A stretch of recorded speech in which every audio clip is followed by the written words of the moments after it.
The mystery begins with something almost unbelievable.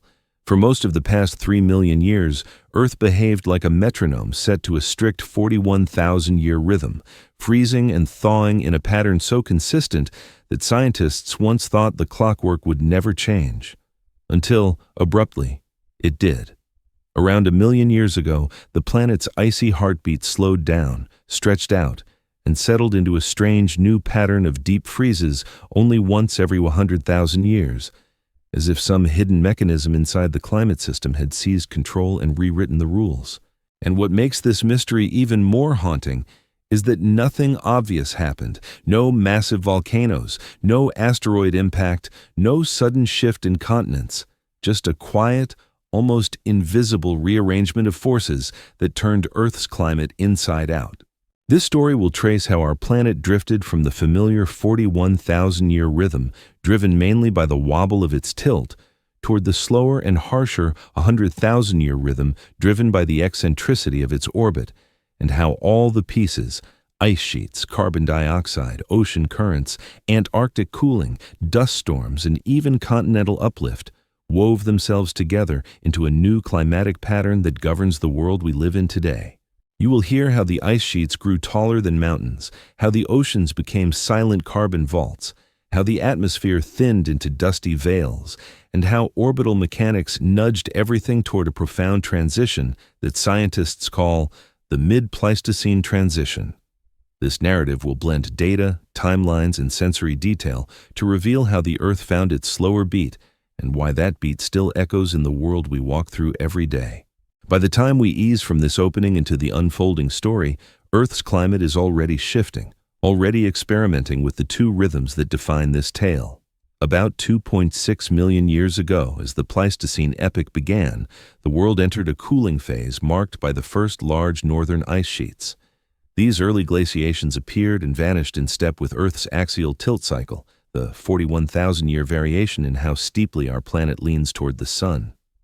When the tilt increased, summers grew warmer in the northern latitudes, melting vast portions of the ice. When the tilt decreased, summers weakened and the ice returned. This pattern held astonishingly steady. Ice cores, marine sediments, and ancient shorelines all confirmed that glacial cycles marched to this beat with almost stubborn predictability. If you could stand along the edges of the expanding Laurentide or Fennoscandian ice sheets in those early cycles, you would feel the rhythm in the land itself, forests advancing and retreating with patient regularity, sea levels rising and falling like slow breaths, and winds shifting back and forth over thousands of years without ever breaking their measured pace. But beneath this surface regularity, something subtle was unfolding, something slow, quiet, and powerful enough to eventually topple the 41,000-year rhythm. Each cycle of freezing allowed the ice sheets to grow just a little larger, to push slightly farther across the northern continents, grinding mountains into dust and altering the planet's albedo. Each melt, though dramatic, never fully erased what the previous freeze had built. The ice sheets were becoming structural forces in the climate, higher, heavier, more influential. They weren't just reacting to Earth's tilt anymore, they were beginning to control how the climate responded to orbital changes. By 1.5 million years ago, this silent buildup had already begun laying the groundwork for a shift that no living creature could have sensed, but that the planet itself would eventually obey. At the same time, another long-term trend was quietly tightening its grip. Antarctica, which had been frozen for tens of millions of years, continued cooling, and the Southern Ocean's winds grew more intense, stirring the deep waters in new ways. These churning currents helped trap carbon dioxide in the ocean depths, lowering atmospheric CO2 levels and cooling the entire planet further. Through this period, global CO2 drifted toward some of its lowest concentrations in the Pleistocene, dipping from around 280 parts per million down toward 200 in the coldest cycles. Though invisible to the eye, that decline meant the difference between a mild ice age and an unforgiving one. It also meant that each glacial period started from a slightly colder baseline, giving the ice sheets more leverage and more resilience. Slowly, Earth was tipping toward a new balance, one where tilt alone could no longer command the timing of glacial collapses. Yet the big shift did not happen suddenly. Instead, for almost 500,000 years leading up to the mid-Pleistocene transition, the 41,000-year rhythm flickered and fluttered, sometimes producing stronger glacials, sometimes weaker ones. This was the planet feeling its way through competing influences. The tilt cycle still humming, eccentricity subtly increasing its effect on sunlight distribution, ice sheets gaining structural dominance, and atmospheric CO2 slowly draining into the deep sea. You can imagine the climate system as a vast orchestra in which the conductor, the axial tilt, was gradually being overshadowed by a deeper, slower instrument that few had noticed before. That slow instrument was orbital eccentricity, the shape of Earth's orbit around the Sun. Unlike tilt, which varies strongly, eccentricity varies only slightly, shifting Earth's orbit from more circular to more elliptical over 100,000-year cycles. For millions of years, this variation had mattered little, because the ice sheets were too small and the climate thresholds too gentle for such a subtle signal to dominate. But as Earth cooled and the ice sheets grew stronger, the climate's sensitivity sharpened. The planet became like a system with a stiff hinge, small nudge, big outcome. In this new world, eccentricity finally had room to exert influence. When Earth's orbit stretched slightly, northern summer sunlight weakened just enough, and the enormous ice sheets, now towering thousands of meters high, responded with dramatic surges in growth. When the orbit turned more circular, the sunlight returned, but not always with enough strength to melt those colossal bodies of ice. The tilt rhythm faltered, the eccentricity rhythm began to resonate. Thus, the first hints of the 100,000-year cycle appeared like faint shadows in the climate record. A stronger glacial would last longer than expected. A deglaciation would fail to occur. A tilt maximum would come and go with little effect. These irregularities were the earliest signals that the climate system had entered a new phase, one preparing for the full transition around 1 million to 700,000 years ago. By the time the shift was complete, the old 41,000-year pattern had nearly vanished, replaced by massive sawtooth-shaped climate cycles lasting roughly 100,000 years, slow freezes, abrupt thaws, enormous ice sheets rising and collapsing like continents built of frozen time. The story of why this happened is the story we now dive into, following each part of the outline to uncover how every element, orbital mechanics, ice sheet physics, ocean chemistry, and global dust, wove together to reshape Earth's climate heartbeat forever. Earth's eccentricity, the subtle stretching and relaxing of our planet's orbit, might seem far too delicate to reshape the world, yet it quietly waited in the background for millions of years, a soft pulse beneath the louder, steadier rhythm of axial tilt. For most of the early Pleistocene, this orbital eccentricity cycle, which repeats roughly every 100,000 years, barely affected the climate. The difference between Earth's closest and farthest points from the Sun simply wasn't strong enough to overpower the much more forceful 41,000-year tilt changes. But as the world cooled, as ice sheets swelled, and as the climate sensitivity sharpened into a fragile system balanced on thresholds, eccentricity began to matter in ways it hadn't before.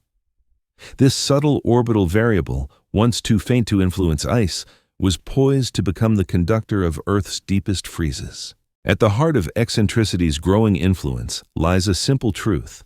Earth does not orbit the Sun in a perfect circle. Instead, the orbit slowly stretches into a slightly more oval shape, then relaxes back toward circularity, all over a cycle of about 100,000 years.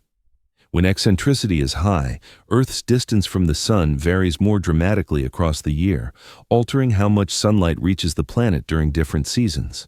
This effect alone isn't enough to cause ice ages, but it acts like an amplifier for another orbital factor called precession, a 19,000 to 23,000-year wobble that determines when seasons occur in the elliptical orbit. When eccentricity is higher, precession has more power. A northern summer occurring far from the Sun becomes cooler, while one occurring closer becomes warmer. In a world already pushed to the edge of glaciation, those small differences meant everything. During the early Ice Age cycles more than 1 million years ago, the northern ice sheets were too small and too vulnerable to respond significantly to this eccentricity-precession partnership.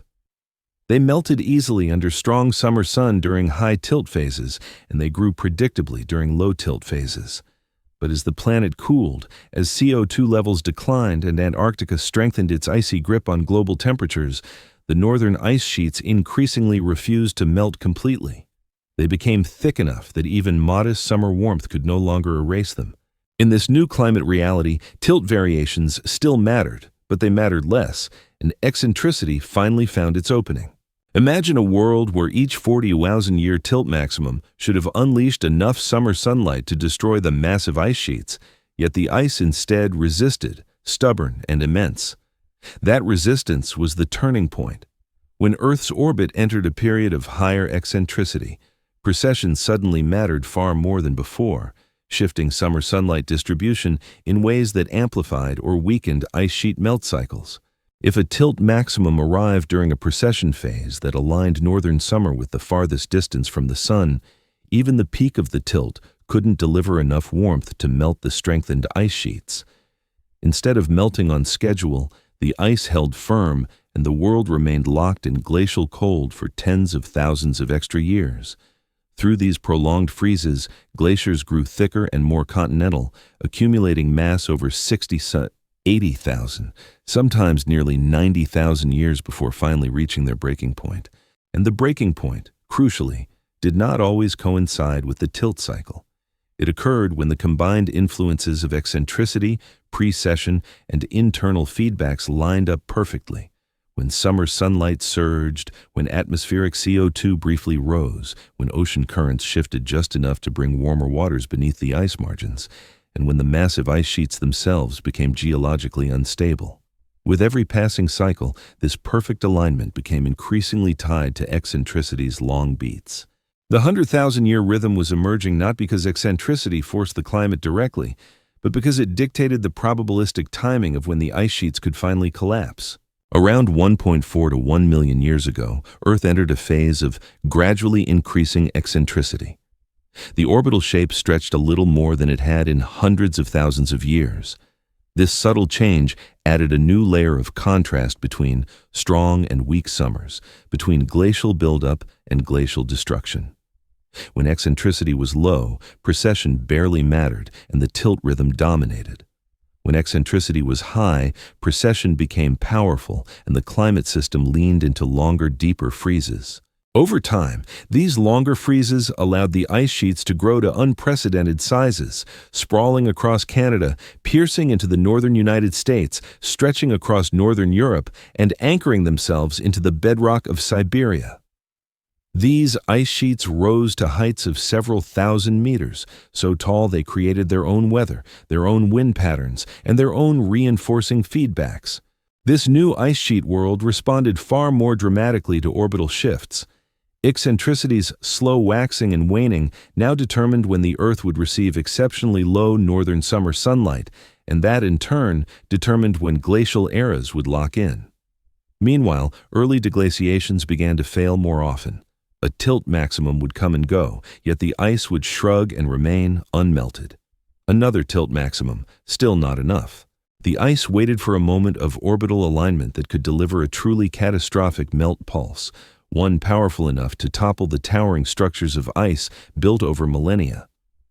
These rare, powerful melt pulses occurred roughly every 100,000 years, right in step with the eccentricity cycle. By the time Earth approached the mid-Pleistocene transition between 1.2 and 0.7 million years ago, the 41,000-year rhythm had lost its authority. The ice sheets, no longer small and fragile, had become massive regulators of the climate themselves. Their size meant their collapse required an extraordinary orbital signal, and that extraordinary signal tended to occur only when eccentricity amplified precession strongly enough to combine with tilt in a perfect storm of warming. The climate archives from ocean sediments show that during this time, summertime insolation peaks became irregular, and some of the warmest summers predicted by orbital models produced no deglaciation at all. That mismatch was the unmistakable sign that eccentricity had taken control. The climate was no longer listening to a sharp metronome, but to a long, slow drumbeat. In this new era, the interplay of eccentricity and precession wrote the story of ice ages. Earth entered deeper freezes, remained locked in them longer, and emerged from them more violently. Each 100,000-year cycle became a towering sawtooth shape in the climate record. Slow buildup, rapid collapse, long interglacial breath, then the patient return of the cold. Eccentricity alone did not cause the shift, no single factor did. But it became the new master timer because the climate system had evolved into a state where only the long cycles could break the strengthened glacial grip. Ice, CO2, dust, and oceans all conspired to make Earth susceptible to these slow orbital patterns. Eccentricity had always been there. The world merely became ready to listen. The moment Earth's ice sheets crossed a certain invisible threshold, they ceased being passive responders to climate change, and instead became powerful architects of it. For nearly 1 million years, the planet had been cooling, glaciers had been expanding, and CO2 levels had been declining. Yet none of those forces alone could fully explain why the freezing rhythm stretched from the tidy 40,000-year cycle to the sprawling 100,000-year pattern.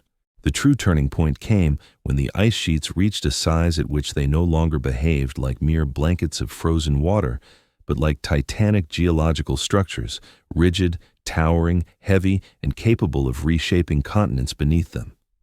Once the ice sheets grew beyond a certain height and volume, they locked Earth into deeper freezes and made rapid warming far more difficult, fundamentally altering the climate's sensitivity and transforming the timing of the glacial pulses. To understand how this happened, imagine the Laurentide ice sheet in North America around 1.2 million years ago. Early Pleistocene versions of this ice sheet may have stretched 1,000 to 1,500 kilometers from their centers, rising perhaps a kilometer high. They were immense, but not yet monstrous. As the glacial cycles continued, each one slightly colder than the last, those sheets expanded both horizontally and vertically. By the height of the late Pleistocene glacials, the Laurentide alone towered more than 3,000 meters above sea level, a frozen plateau vast enough to create its own wind systems. Similar expansions happened across northern Europe, where the Fennoscandian ice sheet thickened and spread like a slow-moving continent of ice. These massive ice structures possessed a trait smaller sheets lacked: internal stability. Thick ice behaves differently from thin ice. Once an ice sheet reaches a critical thickness, it becomes resistant to melting because the majority of its mass sits in regions permanently below freezing. Even if summer temperatures rise, the heat cannot penetrate deeply enough to destroy the core of the glacier. Instead, only the top layers respond, melting and refreezing with the seasons like a heartbeat that never touches the organs beneath. As a result, the ice accumulates over many cycles, becoming a vast reservoir that requires extraordinary conditions to collapse. This was the beginning of the ice threshold, the point where the planet's climate became dominated not by orbital variations alone, but by the sheer geometric and physical properties of the ice sheets themselves. Large ice sheets expand Earth's albedo, reflecting more sunlight back into space and reducing the amount of solar energy absorbed at the surface. They modify atmospheric circulation by cooling the air passing over them, strengthening polar highs and altering jet stream patterns. They depress the land beneath their weight, creating basins that further trap cold air and influence regional climates. They even transform river systems and coastlines, redirecting moisture patterns that determine where additional snow can accumulate. All of these effects work together to create a new climate regime, colder, more static, and far more difficult to break out of than the earlier 40 once-a-year tilt-driven cycles.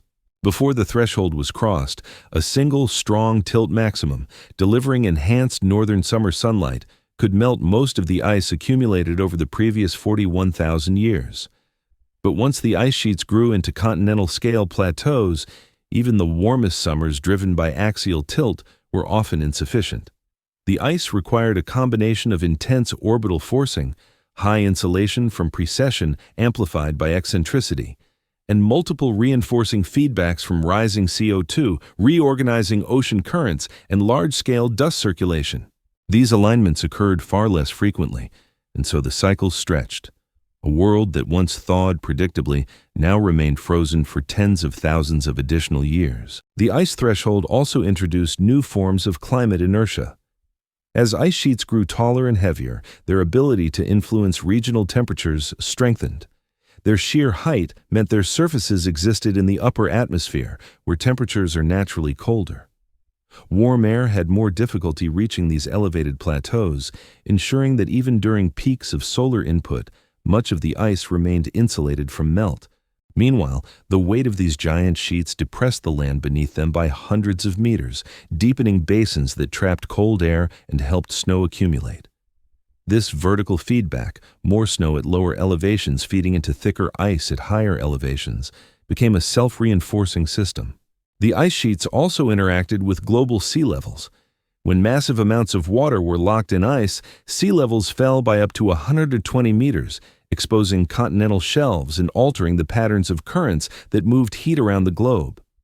These changes often strengthened cold water upwelling in the Southern Ocean, which in turn drew atmospheric CO2 into the deep ocean, lowering global greenhouse concentrations and cooling the Earth even further. The lower the CO2, the stronger and more resilient the ice became. By the time the mid-Pleistocene transition approached, the ice sheets had become capable of persisting through multiple tilt cycles. A warm summer linked to a tilt maximum might melt the edges and lower layers of the sheets, but the inner and upper masses remained largely untouched. The ice would survive a deglaciation attempt, retreating slightly before expanding again in the next low tilt period. These failed deglaciations, recorded clearly in marine sediment cores, are some of the clearest clues that the ice sheets had reached a critical threshold of stability. With each failed melt, the ice sheets grew even larger. With each expansion, the climate entered a deeper freeze. And with each deeper freeze, the planet moved further from the influence of the 41,000-year cycle and closer to the slower rhythm shaped by eccentricity. The ice sheets became not just participants, but gatekeepers. No deglaciation could occur without the cooperation of the ice itself, and the ice would only collapse under very rare, very intense conditions. The eventual 100,000-year cycle emerged not because eccentricity exerted a stronger force, but because the ice sheets required an extraordinary combination of orbital alignment and internal melt dynamics to break. Over time, the old 41,000-year rhythm faded like an echo beneath the snow, and the ice sheets grew into the deep, commanding presence that would shape the next million years of Earth's climate history. By the time Earth approached the mid-Pleistocene transition, the once dominant 41,000-year axial tilt cycle, known as obliquity, was beginning to lose its grip on the climate system. For almost 2 million years, this tilt rhythm had been the master regulator of ice ages. Every time Earth tilted a few degrees more toward the sun, northern summers intensified, ice sheets melted, and the world warmed. Every time the tilt decreased, summers cooled, snow survived into the next year, and ice sheets advanced. This pattern was so steady, so reliable, that early climate scientists thought obliquity alone explained every glacial cycle. But suddenly, in the million years leading up to the climate shift, the tilt rhythm started failing. Some strong tilt maxima, moments when northern summer sunlight surged, did not melt the ice sheets. Others triggered only partial retreats. The tidy cycle faltered, producing strange, uneven glacial patterns. Something had changed deep in the planet's climate machinery, and the tilt cycle, once a commanding force, found itself increasingly powerless. Tilt itself had not weakened. Earth's obliquity continued swinging between roughly 22.1 and 24.5, just as it always had. The tilt still changed at nearly the same 41-year tempo. But the climate's ability to respond to those changes had changed. The culprit was the growing size and stability of the ice sheets, massive, elevated, and resistant to melting. Tilt-driven sunlight increases that once could reliably break a glacial cycle were no longer strong enough. The climate had crossed a threshold, and the familiar rhythm of obliquity began slipping through the cracks of a system transformed by ice. To understand how this happened, imagine a timeline stretching back 2 million years. During the early Pleistocene, a typical tilt maximum delivered enough summer warmth to carve deep melt channels through the ice sheets, triggering large-scale retreat. Those melts exposed darker land and ocean surfaces, reducing albedo and intensifying warming. CO2 rose as the oceans released gas from their depths. The ice collapsed, sea levels rose, and a warm interglacial emerged. This system worked because the ice sheets were relatively small. Their geometry allowed tilt-driven sunlight to penetrate and destabilize them. But once the ice sheets matured into the immense structures of the later Pleistocene, the dynamics changed. High plateaus reaching thousands of meters above sea level blocked warm air from reaching their interiors. Their thick central domes remained deeply frozen even during hot summers, and their sheer volume demanded far more energy to melt than obliquity alone could provide. This mismatch became painfully clear in the geologic record. Around 1.3 million years ago, a strong tilt maximum failed to produce a full deglaciation, something unprecedented in earlier cycles. Instead of collapsing, the ice sheets merely thinned at the edges. 40,000 years later, another tilt maximum arrived, yet again producing only a partial response. These repeated failed interglacials, documented in marine isotopic data, are some of the clearest evidence that the climate had entered a new phase. The tilt rhythm still kept time, but the ice no longer obeyed it. Another key factor in obliquity's diminishing influence was the strengthening of other climate feedbacks. As the world cooled, atmospheric CO2 concentration dropped near 200 parts per million during deep glacials. Lower CO2 weakened global warming responses, making melts far harder to trigger. Meanwhile, dust deposition increased across the planet as deserts expanded. Dust darkened ice surfaces in some periods, enhancing melt, but more importantly, the presence of vast arid zones signaled that Earth's climate was becoming more locked into glacial conditions. Stronger winds piled this dust onto the ocean, triggering biological blooms that drew even more CO2 from the atmosphere into the deep sea. With CO2 reduced further, the climate grew colder still, making the tilt cycle's warmth even less effective. Ocean dynamics added another layer of resistance. As ice sheets thickened, sea levels dropped by up to 60 or 70 meters well before the full transition. This drop exposed continental shelves that reshaped ocean currents, especially in the North Atlantic. The Gulf Stream and thermohaline circulation patterns weakened or rerouted, reducing the flow of warm water toward the ice sheet margins. Without these warmer currents attacking the ice from below, even strong summer insulation struggled to cut into the ice. The tilt cycle was pushing, but the ocean system was no longer cooperating. This weakening of melt feedbacks meant that obliquity's once sharp signal began to smear out in the climate record. Instead of crisp symmetrical glacial cycles tied to every tilt peak, the cycles began stretching. Some glacials lasted 60,000 years, others extended toward 80,000. Some tilt maxima triggered modest warming, but others produced almost no warming at all. The ice sheets had become gatekeepers, and the gate would only open when multiple forces aligned perfectly. This new sensitivity to rare alignments marked the first step toward the 100,000-year rhythm. Eccentricity and precession now began slipping into the driver's seat. When eccentricity rose and Earth's orbit became more elliptical, precession produced extreme contrasts in summer sunlight intensity. That contrast became vital, because the tilt cycle alone no longer provided enough energy to melt the ice. Only when precession placed northern summer close to the sun during a tilt maximum, an event far rarer than the steady tilt rhythm, could the climate muster the power needed to break a glacial cycle. The world had changed its requirements. It needed more than tilt. It needed a perfect combination of orbital forces. Between 1.2 and 0.8 million years ago, the data show an era of climate tension where the tilt cycle continued ticking but often failed to complete its task. Temperatures rose slightly during tilt maxima, but fell back into cold within millennia. Ice sheets thinned but regrew quickly. Small interglacial-like pulses appeared but collapsed within a few thousand years, too short to count as true interglacials. During this era, known as the early phase of the mid-Pleistocene transition, obliquity became a fading metronome, its beats still audible but increasingly irrelevant to whether the ice melted on schedule. Then, sometime between 900 and 800,000 years ago, the full shift arrived. The climate finally crossed the threshold where almost no tilt maximum could independently deglaciate the Earth. The ice sheets had become continental fortresses. CO2 was at its lowest point in millions of years. Ocean currents stabilized in glacial modes. Dust feedback strengthened. The planet had become tuned not to the frequent 41,000-year rhythm, but to the far slower, rarer 100,000-year rhythm dictated by eccentricity-modulated precession. Obliquity would never again dominate glacial timing. It still shaped the strength of summers, still influenced regional climate patterns, and still modulated ice sheet mass balance, but it no longer dictated the schedule of the great freezes. The world had moved on to a deeper, slower beat, and the tilt cycle had slipped into the background like a melody, overpowered by a new, commanding bass line.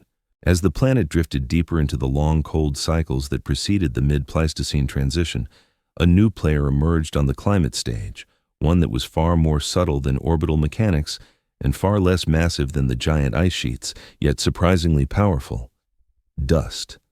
Fine, wind-borne particles swept from drying continents and barren plains began to blanket vast regions of the Earth, shifting the planet's energy balance, feeding the oceans, and reinforcing the grip of glacial cold.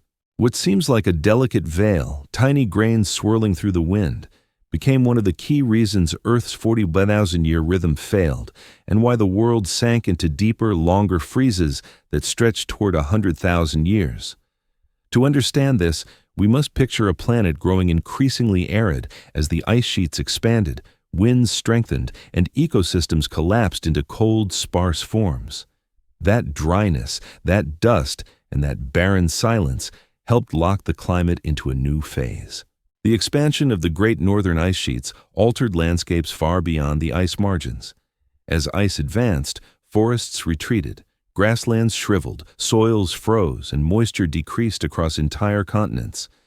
Northern Asia transformed into a cold steppe, North America's interior became a wind-scoured plain, and Europe grew patchy and desolate. Snowfall patterns shifted, storm tracks migrated southward, and the once temperate belts of the northern hemisphere became increasingly seasonal and dry.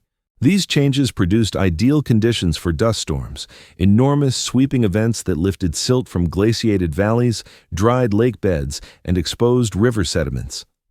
During peak glacial periods, dust concentrations recorded in Antarctic ice cores reached levels more than 20 times higher than during warm interglacials. What made this dust so influential was not merely its quantity, but its extraordinary ability to manipulate Earth's climate system. Dust in the atmosphere reflects sunlight, cooling the surface. Dust on snow darkens its surface, increasing melt in some regions, but, paradoxically, enhancing cold in others by fostering new weather patterns. Dust falling onto the ocean fertilizes plankton, drawing vast amounts of CO2 from the atmosphere. And dust carried across continents transforms ecosystems, shaping where moisture falls and where snow accumulates. In short, dust became both a messenger and an architect of the deep glacials. As the early Pleistocene slid toward the mid-Pleistocene transition, the world's dust load began climbing slowly. Each glacial cycle became dustier than the one before. By 1.3 million years ago, dust storms in Central Asia and North America were frequent enough to signal that large regions had crossed into semi-permanent aridity.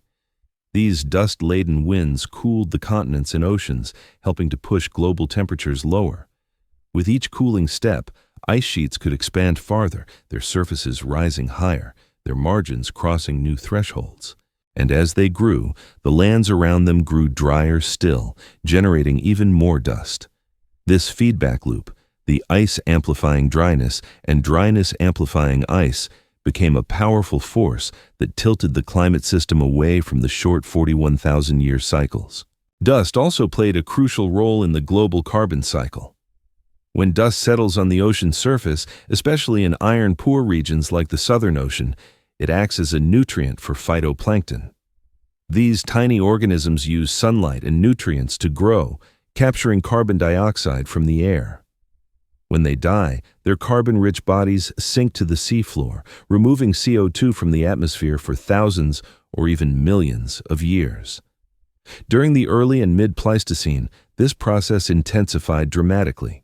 Marine sediment cores show spikes in biological productivity that correspond precisely with dusty glacial periods. As dust fertilized the oceans, atmospheric CO2 dropped further, reinforcing the cold and strengthening the ice sheets. A world with less CO2 is a world where even intense summers struggle to melt thick ice. Thus, dust helped strip away the atmosphere's ability to break glacial cycles. There was another way in which dust reinforced the new climate rhythm, by altering the reflectivity of the planet. During glacial maxima, enormous dust clouds reflected sunlight back into space, cooling the Earth globally. This cooling carried into the ocean as well, lowering sea surface temperatures and modifying evaporation patterns. Cooler oceans absorbed more CO2, locking it away in their depths. And with lower sea levels exposing continental shelves, new dust-producing regions emerged, feeding the cycle again. The deserts of the world expanded dramatically during this era. The Sahara, now known as one of the driest places on Earth, was even more arid during glacials. Central Asia's Gobi region extended its reach, and the Great Plains of North America became vast wind-shaped corridors of sediment. These environments produced dust not once per decade or once per century, but seasonally, annually, relentlessly. Winds swept across these landscapes with ferocity, carrying grains thousands of kilometers. That dust reached the Arctic, the Pacific, the Atlantic, and even Antarctica. It was a global phenomenon, one that ensured that every glacial cycle became harsher, colder, and more resistant to melting. But dust also did something subtle. It revealed that the climate had entered a regime in which feedbacks, not orbital cycles alone, dictated timing. Dust was not part of the original 41,000-year tilt rhythm. It emerged because the ice sheets had grown large enough to alter moisture patterns. And once dust began influencing CO2 and albedo, it weakened the climate's responsiveness to tilt. Even when a strong tilt maximum delivered increased sunlight to northern summers, the global system, chilled by dust-driven CO2 drawdown, often refused to warm enough to cause deglaciation. The tilt cycle still delivered its beats, but the climate had become numb to them. This is why the glacial rhythms began to stretch. A tilt maximum that would have ended an ice age 1.8 million years ago barely made a dent 1.1 million years ago. Dust had taken on a new role. It made the Earth colder than tilt alone could undo. And as each glacial grew dustier, the climate grew more stubborn. In some cycles, the dust was so intense that even when eccentricity and precession aligned to create strong summer sunlight, the planet barely warmed. These were the infamous failed interglacials, periods when the world should have melted but didn't. Dust helped right those failures. During the full mid-Pleistocene transition, roughly 900,000 to 800,000 years ago, dust peaked at levels never seen before. Antarctica's ice cores reveal layers of dust so thick that they mark unmistakable turning points. And in these same layers, CO2 concentrations hit some of the lowest values in Earth's recent history, around 180 to 190 parts per million. These low values made the climate even more resistant to warmth, tying the timing of deglaciation more tightly to rare orbital alignments. The world had become cold enough, dusty enough, and ice-dominated enough that only extraordinary combinations of orbital conditions could cause full melt events. Thus, dust became one of the quiet architects of the 100,000-year cycle. It did not overpower orbital mechanics, but it strengthened the ice, deepened glacial cold, and reinforced the inertia that tilted the climate toward longer freezes. The planet had grown dry, pale, and wind-scoured, and in that desolation, the seeds of the new rhythm were planted. Dust had transformed from a background actor into one of the climate system's most important amplifiers. Far from the crowded continents and dust-swept plains of the northern hemisphere, another force was quietly shaping the great transition in Earth's climate rhythm, one rooted in the frozen silence of Antarctica. While northern ice sheets dominated the headlines of the glacial world, Antarctica was the steady, unyielding anchor that cooled the global system from below. Its winds, its sea ice, and its deep ocean currents did not merely respond to the evolving climate. They amplified the long, slow beat that would ultimately shift the freezing rhythm from 41,000 to 100,000 years. Antarctica, with its ancient ice cap and powerful southern ocean swirls, acted as a silent enforcer of the longer cycles. To understand this influence, you must imagine the Southern Ocean not as a tranquil ring of water surrounding the frozen continent, but as one of the most dynamic and powerful systems on Earth. The westerly winds that circle Antarctica are among the strongest on the planet, pushing the surface waters northward and drawing cold, nutrient-rich deep waters up from below. This upwelling, present for millions of years, became increasingly important as the Pleistocene cooled. As the planet dipped into deeper glacials, sea ice expanded dramatically around Antarctica, sometimes reaching far beyond the continental shelf. These icy barriers altered the winds, blocked areas of upwelling, and transformed the way the ocean exchanged heat and gases with the atmosphere. In doing so, they strengthened the long, slow feedback loops that made 100,000-year cycles possible. During the early Pleistocene, before the mid-Pleistocene transition, Antarctica already played a cooling role, but its influence was modest compared to the strong 41,000-year tilt cycles. As glacials deepened, however, something shifted. The Southern Ocean's upwelling zones began to weaken during ice ages, reducing the release of deep-sea CO2 back into the atmosphere. Essentially, the ocean acted like a vault that sealed carbon away during cold periods. With each successive cycle, this CO2 lockdown became stronger. By around 2 to 1 million years ago, the Southern Ocean was trapping enough carbon that atmospheric CO2 levels dropped to new lows, making the world far colder and far more resistant to the warm pulses associated with strong tilt maxima. In this colder, CO2-starved world, Antarctica's sea ice grew thicker, more resilient, and more extensive. Winter sea ice expanded outward, covering millions of square kilometers of ocean that once released heat into the air. This expansion strengthened the temperature gradients that drove the circumpolar winds, tightening them like a spinning ice halo. The stronger winds, in turn, pushed surface waters north even more efficiently, reinforcing the stratification of the Southern Ocean. The layering of warmer surface water over colder, denser deep waters acted like a lid that prevented CO2 from rising. Deep water remained trapped, and with it, the carbon that would otherwise warm the atmosphere. Meanwhile, the growth of Antarctic sea ice created a reflective shield around the continent, bouncing sunlight back into space and further cooling the planet. This shield did not come and go lightly. It built itself into the climate system with each successive glacial. The stronger the ice, the colder the Southern Ocean. The colder the Southern Ocean, the more CO2 was trapped, and the more CO2 was trapped, the larger the northern ice sheets grew. A connection had formed between the poles, Antarctica pulling CO2 downward and the North responding by building ice upward. This interhemispheric push-pull relationship became a foundational piece of the 100,000-year rhythm. One of the most powerful changes occurred when sea ice expansion began altering the deep water formation that drives global ocean circulation.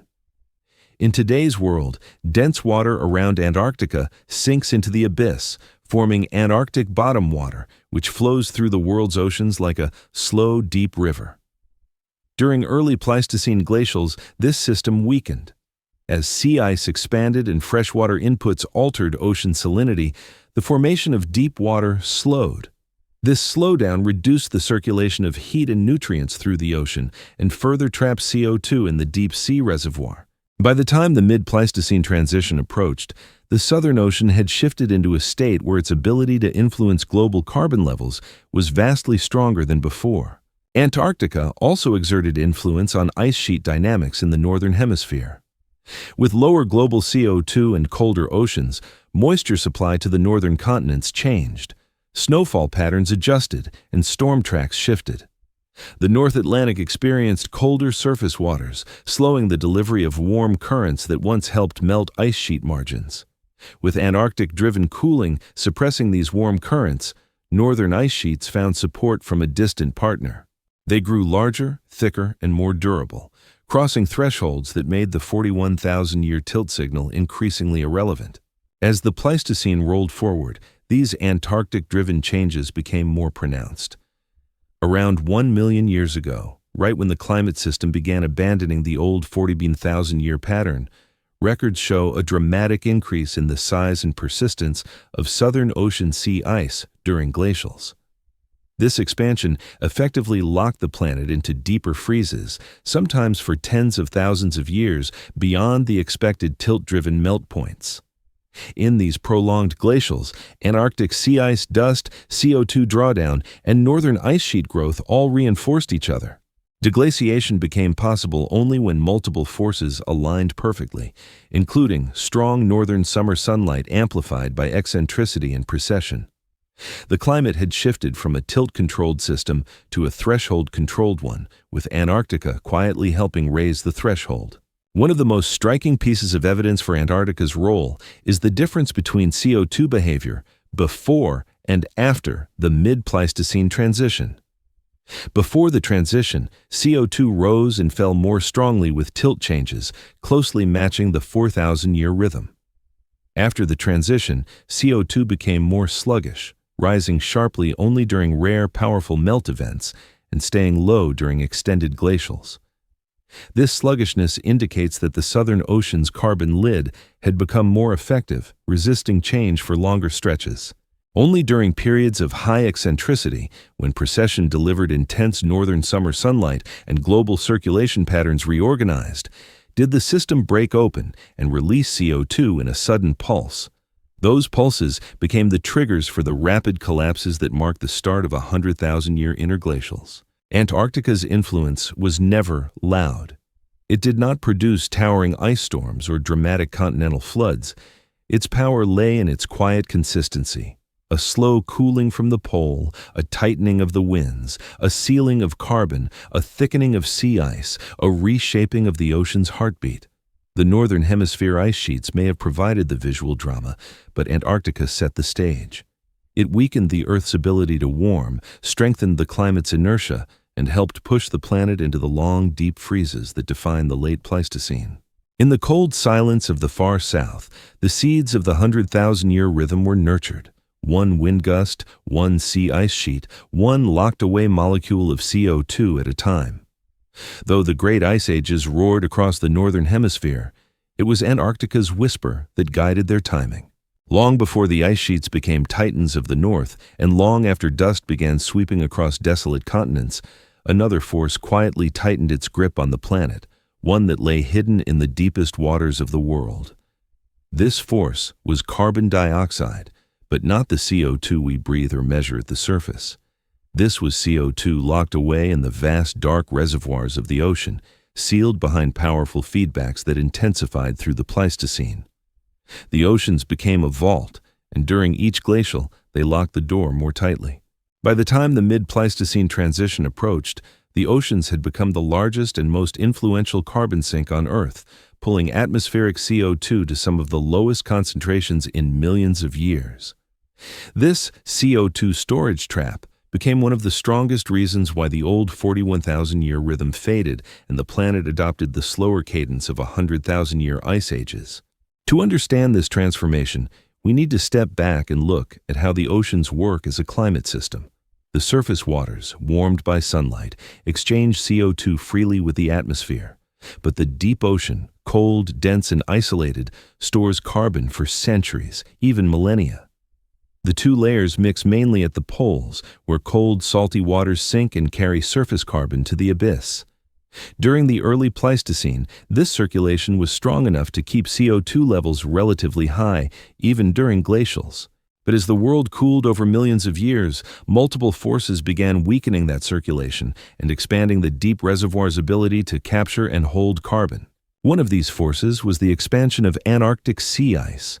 As sea ice grew during glacials, it formed a physical lid over the Southern Ocean, blocking areas where deep waters normally upwelled and released CO2 into the atmosphere.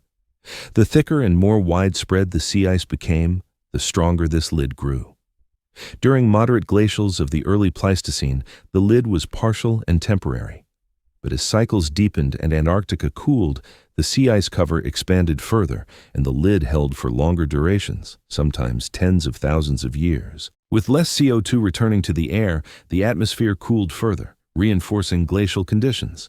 Another force came from the weakening of global ocean circulation patterns.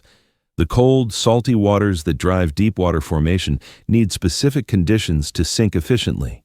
But glacial climates introduced fresh meltwater from continental ice sheets, altering salinity in key regions like the North Atlantic.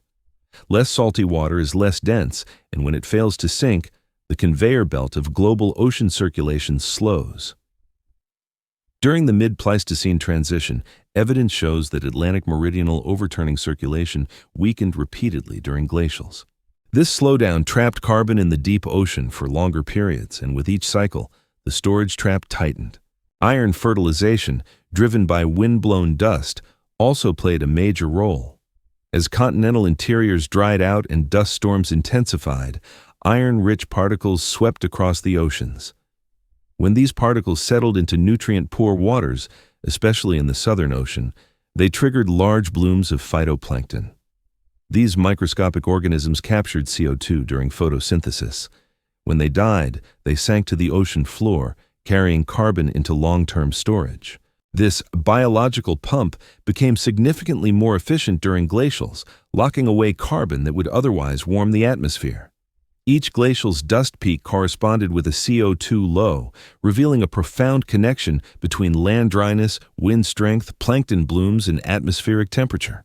The deep ocean, then, became a carbon sink, not by a single mechanism but by many. Sea ice expansion, circulation slowdown, biological fertilization, and colder waters that absorbed CO2 more readily. Together, these forces pulled atmospheric CO2 down from pre-transition averages near 260, 280 ppm to glacial lows around 200 ppm, and eventually, during the deepest glacials, to lows of 180, 190 ppm. These extraordinarily low values transformed Earth's climate sensitivity. When the atmosphere was lean on CO2, even a strong tilt maximum delivering extra summer sunlight could not warm the world enough to melt the giant ice sheets. Warm spikes weakened, deglaciations failed, the rhythm stretched. The storage trap also introduced a new kind of climate memory. When CO2 remained low for extended periods, the climate system retained the effects of previous glacials. Melting phases that once reset the system no longer restored CO2 to earlier, warmer levels. Instead, CO2 recovered only partially during interglacials. This incomplete recovery meant that each new glacial cycle began from a colder baseline. Ice sheets expanded more quickly, snowfields formed more easily, dust production increased, and the ocean's biological pump began working harder. The first signs of this carbon memory effect appear around 1.2 million years ago, when interglacial CO2 peaks fell noticeably lower than those in earlier periods. Before the mid-Pleistocene transition, interglacial peaks often reached 206–280 ppm. After the transition, typical interglacial peaks reached only around 240–260 ppm, sometimes lower. This meant that each glacial cycle began colder than the last, gradually pushing the climate toward a state where rapid, tilt-driven melting became increasingly rare. Another factor that helped tighten the CO2 trap was the changing chemistry of the oceans. As the deep ocean stored more carbon, its alkalinity shifted. This change allowed more CO2 to dissolve into seawater without saturating. Essentially, the ocean deepened its capacity to hold carbon. With each glacial, additional chemical changes made the deep ocean even better at storing carbon, reinforcing the pattern. This process happened slowly, subtly, and steadily, an invisible transformation unfolding kilometer by kilometer in the dark pressure of the ocean floor. By the time the mid-Pleistocene transition was in full swing between 900,000 and 800,000 years ago, the ocean's carbon trap had become one of the dominant forces shaping glacial cycles. CO2 stayed low for longer periods, and warming triggers grew increasingly rare. When deglaciations did occur, they were sudden and powerful, massive releases of CO2 from the Southern Ocean, accompanied by rapid sea ice collapse and dramatic shifts in ocean circulation. These pulses coincided with the strongest peaks of northern summer insolation, amplified by precession and eccentricity. The timing was no coincidence. The climate needed an extraordinary alignment of orbital forces and internal feedbacks to overcome the CO2 trap and trigger a full melt. This new pattern, long, cold glacials punctuated by rapid, intense warmings, gave rise to the signature sawtooth shape of the 100,000-year cycle. In these cycles, the slow buildup of ice and the slow drawdown of CO2 created a world dominated by thresholds and tipping points. Once the ice and oceans crossed certain boundaries, the system became locked into long freezes. Only dramatic high-energy events could force a release, and even then, the release was temporary. CO2 would eventually fall again, the ocean trap would seal, and the world would slide back into cold. In this way, the oceans became the quiet architects of the new rhythm. Their deep, dark waters held the planet's warmth hostage, releasing it only on rare orbital cues. The CO2 storage trap did not act quickly or violently. It acted slowly, steadily, irresistibly, one captured molecule at a time, guiding Earth toward the 100,000-year cycles that now define the late Pleistocene. Long before the world fully surrendered to the 100,000-year rhythm, the ice sheets themselves began forging a network of feedback chains so potent, so interlocked, and so self-reinforcing that they ultimately became the architects of their own fate. These ice sheets were not passive passengers drifting through orbital cycles. They were active engines of climatic transformation. As they grew thicker, taller, and more sprawling across the continents, each additional meter of height and each extra kilometer of width amplified their ability to cool the planet, redirect winds, lower CO2, shift ocean currents, and deepen the cold. Their very existence created the conditions necessary for even greater growth. In time, these feedback chains linked into a powerful system that favored long periods of freezing, punctuated only by rare, catastrophic collapses, exactly the hallmark of the 100,000-year Ice Age cycle. To grasp how these feedback chains functioned, picture a single ice sheet in the northern hemisphere, say the Laurentide ice sheet, at the cusp of the mid-Pleistocene transition. It had already reached unprecedented heights, rising more than 2 or 3 kilometers into the sky in some regions. Its surface chilled the winds passing overhead, altering atmospheric patterns far beyond its borders. As snow accumulated on its plateau, the ice thickened further, which lowered the altitude at which snow persisted year-round. This expansion cooled the surrounding land, allowing snow to stay longer, capturing more moisture and pushing the ice edge outward. This was the first feedback, the elevation snow feedback, where taller ice built more ice simply by lifting itself into colder air. A world dominated by such elevated plateaus was inherently biased toward expansion, not melt. Then came the albedo feedback, one of the most straightforward but potent mechanisms in the climate system. Ice reflects sunlight. Large, continuous ice sheets reflect a tremendous amount of solar radiation back into space, dramatically reducing surface temperatures. As the ice expanded across North America and Eurasia, it transformed vast regions that once absorbed sunlight into bright mirrors. This reinforced cooling not only locally but globally, contributing to stronger winds, shifting storm patterns, and enabling even more snowfall. The planet's energy balance shifted. With each glacial cycle, the ice sheets exerted greater control over the climate than in the cycle before. But the ice sheets did not stop at reshaping temperatures. They also reshaped the land itself. Their enormous weight depressed the crust by hundreds of meters, creating new lowlands into which cold air pooled and snow accumulated. This isostatic depression feedback turned former highlands into snow traps. After every glacial period, when the ice retreated, the land rebounded slowly over tens of thousands of years. But during the next cycle, the depressed basins made it easier for snow to persist, jump-starting glaciation earlier and helping ice sheets grow faster. Glacial erosion also carved away mountains, creating smooth plateaus that captured moisture more effectively. In this way, the ice sheet sculpted the very foundation upon which future ice would grow. Another major feedback involved the relationship between ice sheets and atmospheric circulation. Massive ice domes altered the jet stream, pushing it southward, redirecting storm tracks, and changing where precipitation fell. This atmospheric circulation feedback meant that as the Laurentide and Fennoscandian ice sheets expanded, they funneled storms toward their own accumulation zones. Winters became snowier and summers cooler, further promoting glaciation.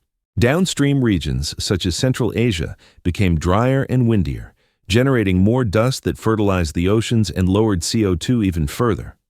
Thus, the ice sheets indirectly influenced the carbon cycle through their control over global winds and deserts. Still, another feedback extended into the oceans. As ice sheets grew, sea levels dropped, sometimes by more than 100 meters. This exposed continental shelves, altered coastlines, and changed the pathways of warm and cold ocean currents. Crucially, the drop in sea level intensified ocean stratification, strengthening the isolation of cold, deep waters that trapped CO2. This deepened glacial cooling and made deglaciation far more difficult. The ice sheets, by storing enormous amounts of water, effectively rewired the oceans into a configuration that favored longer, colder cycles. All of these feedbacks together would already have produced a more stubborn climate system. But the most important feedback was more subtle. The ice sheet stability feedback, the tendency of large ice sheets to become resistant to melting. Thin ice melts easily because summer warmth can reach its base and break up its structure. But thick, tall ice sheets remain frozen at their cores even during warm periods. Tilt maxima that once could eliminate ice sheets across 2 continents now barely trimmed their edges. This resistance allowed ice to accumulate over multiple cycles, turning the 41,000-year rhythm into a series of partial melt attempts that were increasingly unsuccessful. Only extraordinary alignments of precession, eccentricity, CO2 rise, ocean warming, and atmospheric changes could destabilize these frozen giants. These chains of feedbacks made each glacial cycle stronger than the last, leading up to the mid-Pleistocene transition. Marine sediment cores show that around 1.2 to 1 million years ago, ice volume changes became larger, sea level drops became deeper, and glacials became longer. The cycles no longer resembled tidy sine waves, but evolved into the distinctive sawtooth shape of late Pleistocene ice ages. Slow, steady cooling, accompanied by relentless ice growth, followed by abrupt and dramatic warming events when enough feedbacks momentarily reversed. The ice sheets themselves played a role even in those violent melt pulses. When they reached their maximum extent, the internal dynamics of the ice, especially at their margins, became unstable. Ice streams accelerated, ice shelves fractured, and vast regions of ice sheet grounded on bedrock below sea level became vulnerable to collapse once warm ocean waters found their way under them. The grotesque scale of these collapses became part of the 100,000-year rhythm. Ice sheets would spend tens of thousands of years building up mass, reorganizing winds and ocean currents, drawing down CO2 and cooling the Earth. Then, in a geological instant, they would collapse in a roar of meltwater pulses, sea level surges, and atmospheric CO2 spikes. This cycle of build and collapse could happen only because the feedbacks that grew the ice sheets were finely balanced by equally powerful feedbacks that destroyed them. The cold, stable, CO2-poor world created by growing ice sheets set the stage for long glacials. But at their peak, the system became brittle. A slight shift in precession delivering intense northern summer sunlight, a surge of CO2 from upwelling waters, or a reorganization of ocean currents could push the system past its tipping point. Once that happened, the melt was unstoppable. The fact that these catastrophic collapses aligned so consistently with the 100,000-year eccentricity cycle reveals something profound. The ice sheets needed time to grow into giants before they could collapse like giants. The feedback chains demanded tens of thousands of years to build enough mass and internal resistance. The tilt cycle, with its frequent 41,000-year peaks, came too often to allow full buildup. Eccentricity, by contrast, offered long, quiet stretches in which ice sheets could expand without interruption. Only in those long stretches did the feedback chains reach their maximum power. Thus, the ice sheets themselves, not just orbital cycles, determined the cadence of the new ice age rhythm. Their feedbacks created the deep freezes, and their internal dynamics dictated when the world would suddenly thaw. They were the frozen architects of the long cycle, the silent rulers of Earth's climate, and the reason the planet shifted to the slow, powerful 100,000-year heartbeat that now defines its icy history. The change from 41,000-year ice ages to 100,000-year ice ages did not happen suddenly. It unfolded across one of the most enigmatic intervals in Earth's recent history, an era scientists call the mid-Pleistocene transition, stretching roughly from 1.2 million to 700,000 years ago. This period was not a clean switch, not a single climatic snap from one rhythm to another, but a long, uneven, mysterious reshaping of the entire climate system. For hundreds of thousands of years, the old 41-year pattern flickered, weakened, and fractured, while the new 100,000-year rhythm struggled to take hold. It was a time of climate contradictions, cycles that looked familiar but behaved strangely, melts that failed, glacials that deepened unpredictably, and feedbacks that slowly rewired the planet's sensitivity. To understand why Earth's freezing rhythm shifted, we must walk carefully through this strange half-million-year corridor where the climate seemed to hesitate, experiment, and finally transform. At the start of the mid-Pleistocene transition, around 1.2 million years ago, the world still followed the 41,000-year rhythm dominated by axial tilt. Glacials came and went with steady regularity, and ice sheets melted reliably during tilt maxima. But even then, signs of strain were emerging. Ice cores and marine sediments revealed that glacials were gradually growing deeper. Sea level drops were becoming more severe, falling by 60 to 70 meters instead of the earlier 40 to 50. CO2 lows were dipping further too, approaching 200 ppm instead of hovering around 230-240. These shifts were small but important. They indicated that ice sheet feedbacks, dust activity, and ocean carbon storage were strengthening year by year. By 1.1 million years ago, the first anomalies appeared. Tilt maxima began producing weaker melts. The ice retreated, but not fully. Interglacial periods became shorter, cooler, and less stable. Some lasted only 10,000 to 15,000 years before the ice advanced again, far shorter than the earlier interglacials that had comfortably spanned 20,000 to 25,000 years. This was the climate's first wobble.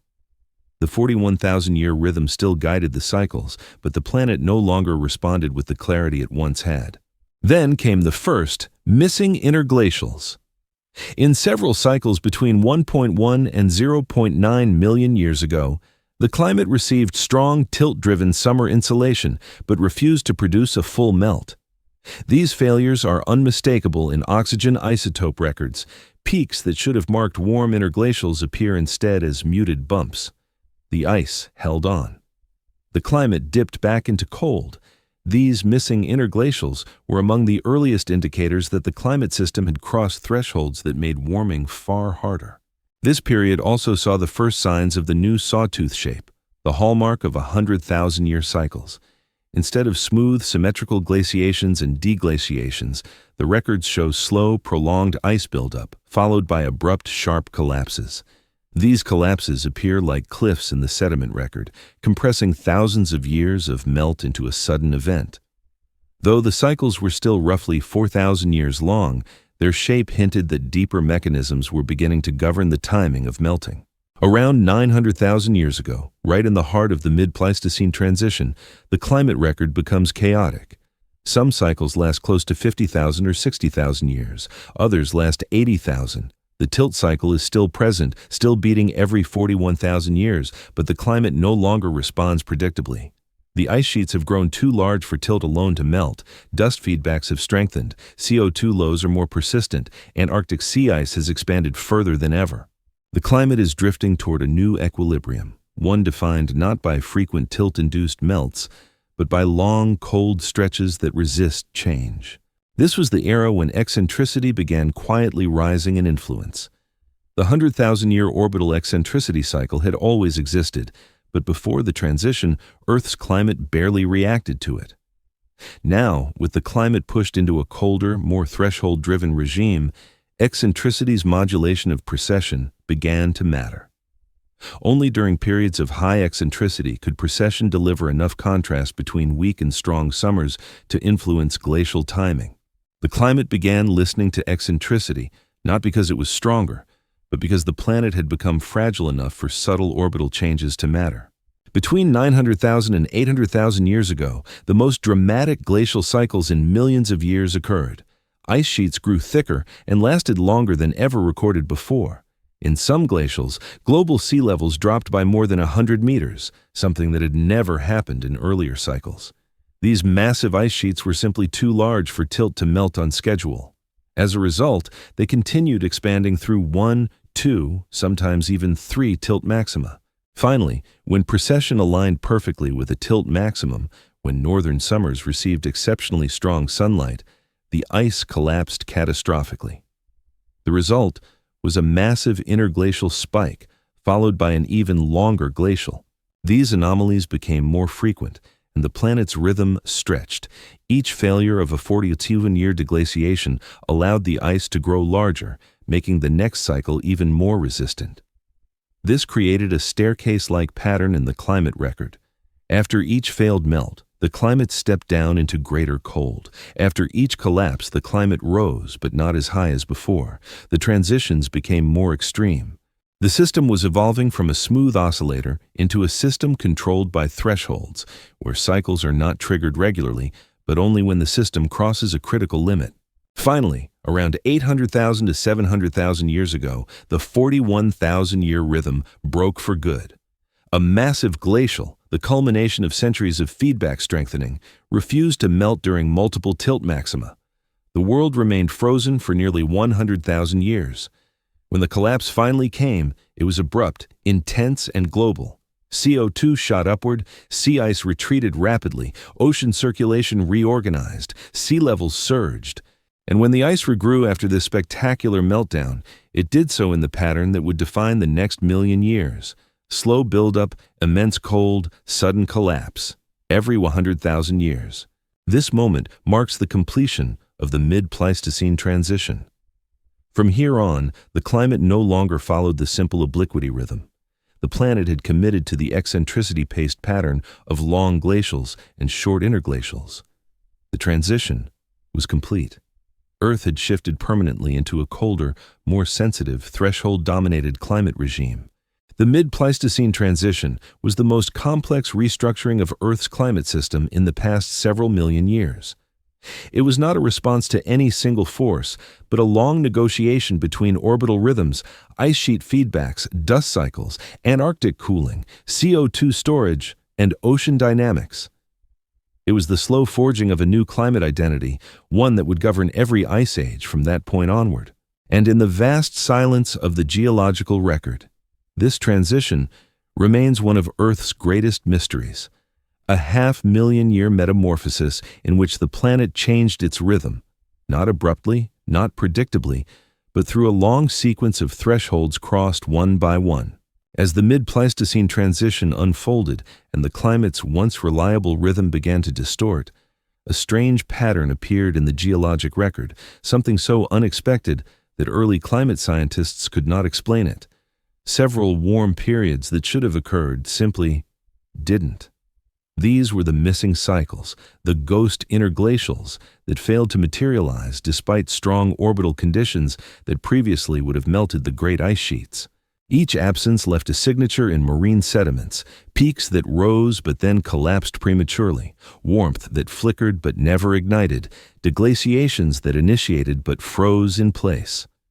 These missing cycles, scattered through the interval from about 1.2 to 0.7 million years ago, reveal just how dramatically the climate system had shifted and how deeply it had crossed into a new regime governed by thresholds rather than simple orbital pacing.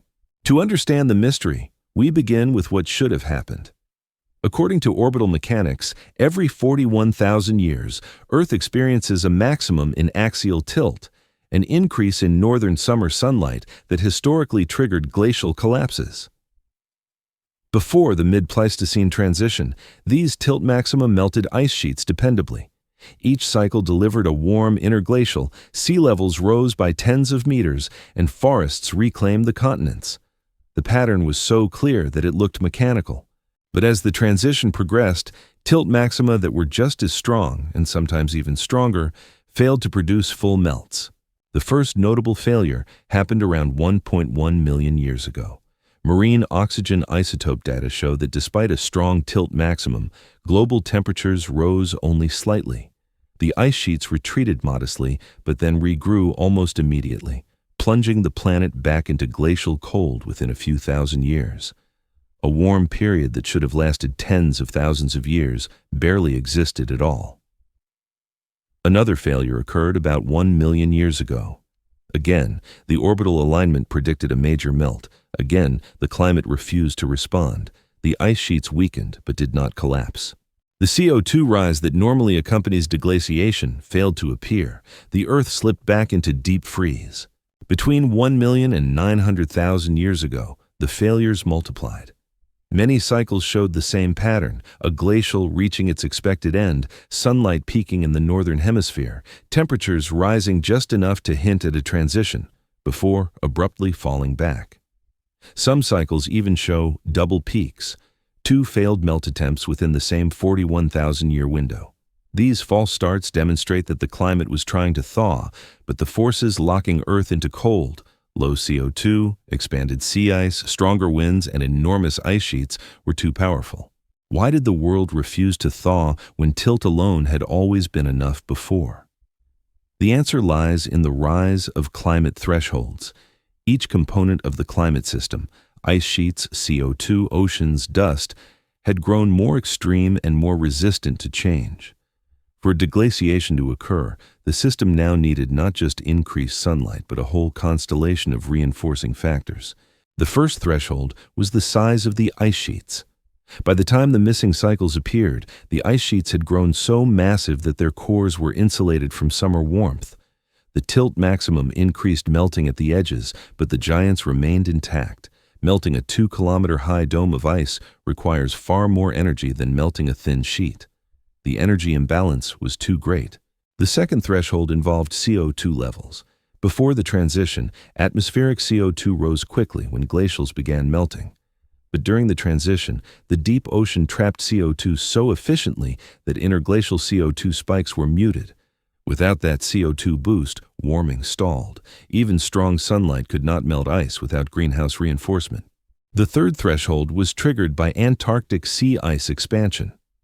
During missing interglacials, sea ice in the Southern Ocean was so extensive that it sealed off deep water upwelling. This prevented the release of CO2 that normally accompanies warming events. In essence, Antarctica held the atmosphere in a chokehold, limiting the planet's ability to respond to orbital changes. The fourth threshold came from dust feedbacks. As the continents became colder and drier, dust storms grew more intense. The dust fertilized the oceans, pulling even more CO2 out of the air. This reinforced the glacial lock. Dust layers in ice cores reveal that missing interglacials coincided with strong dust pulses, evidence that the planet was entering deeper freezes where normal melt responses were smothered.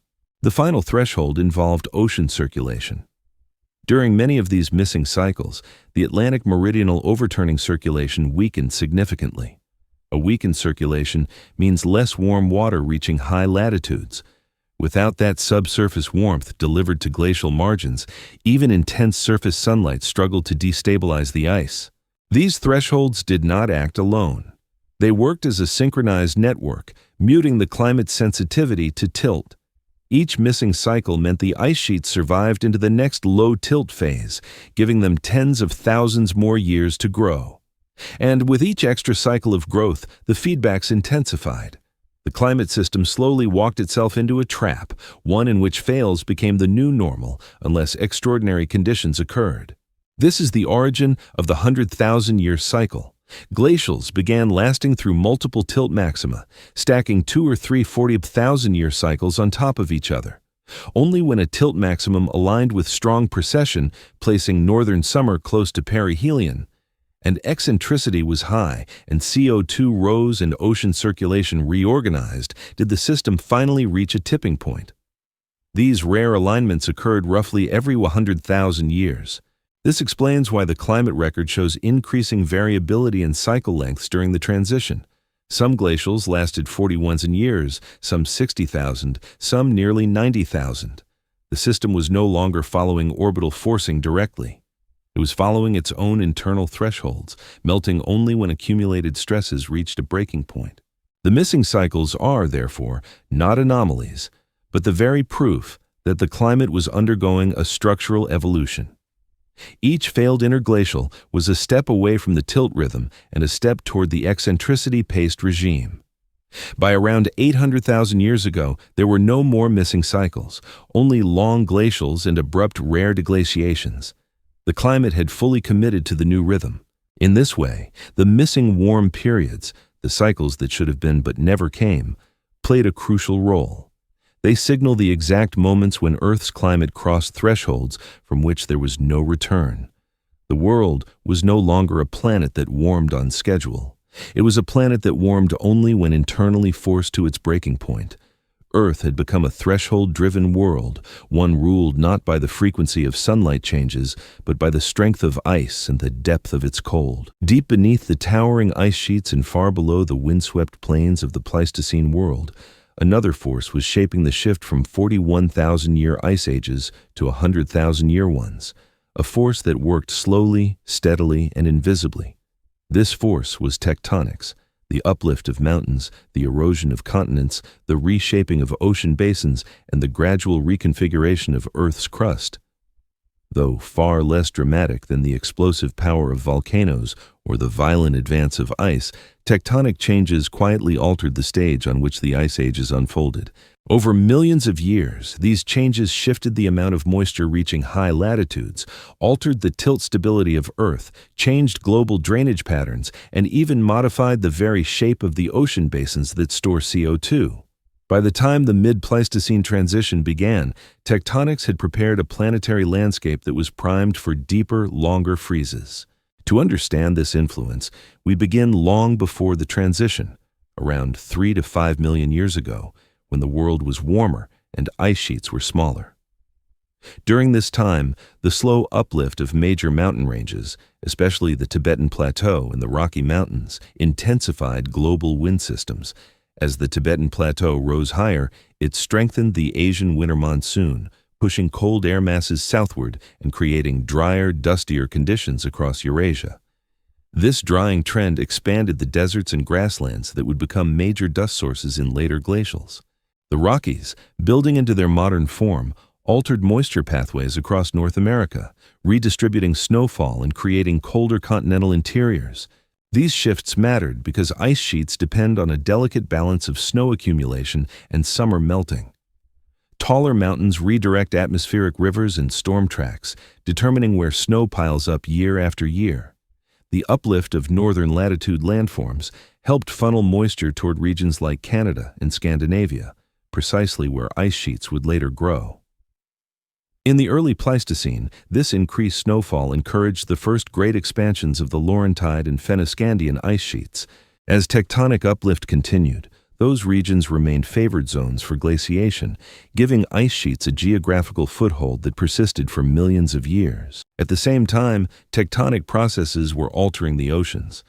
The closing of the Central American Seaway, about 3 million years ago, intensified the Gulf Stream and moved more warm, salty water toward the North Atlantic. Paradoxically, this warm current helped initiate the glacial cycles by increasing evaporation and snowfall over Greenland and northeastern Canada. This event, one of the defining tectonic shifts of the late Cenozoic, helped lock Earth into the Ice Age mode in the first place. But as the Pleistocene wore on, the same tectonic configuration also played a role in lengthening glacials, as the North Atlantic became increasingly sensitive to disruptions in circulation, allowing ice sheets to grow larger before collapsing. Another tectonic force came from the gradual exposure and erosion of silicate-rich continental rocks. As mountain ranges uplifted, freshly exposed rocks weathered under rain and wind, drawing CO2 out of the atmosphere through chemical reactions. This long-term CO2 removal cooled the planet over millions of years, lowering the atmospheric baseline from the warmer levels of the Pliocene to the colder levels of the Pleistocene. By the time the mid-Pleistocene transition approached, this slow but relentless CO2 decline had pushed Earth close to a climatic cold floor. Once CO2 dropped far enough, the atmosphere became far less capable of melting massive ice sheets. This tectonic cooling primed the climate system for the threshold-driven regime that would follow. Other tectonic changes occurred in regions less obvious, but equally crucial. The uplift of East African highlands influenced tropical rainfall patterns, reinforcing global moisture redistribution. The continuing spread of Antarctica's ice cap, sitting atop a continent that had long since isolated itself tectonically, strengthened the circumpolar current and deepened the cold of the Southern Ocean.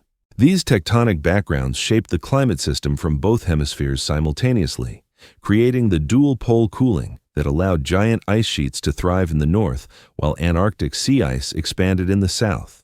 But some of the most important tectonic effects were hidden not in high mountains or shifting coastlines, but beneath the ice sheets themselves. The crustal thickness and the location of pre-existing basins and mountain roots determined how ice behaved once it formed.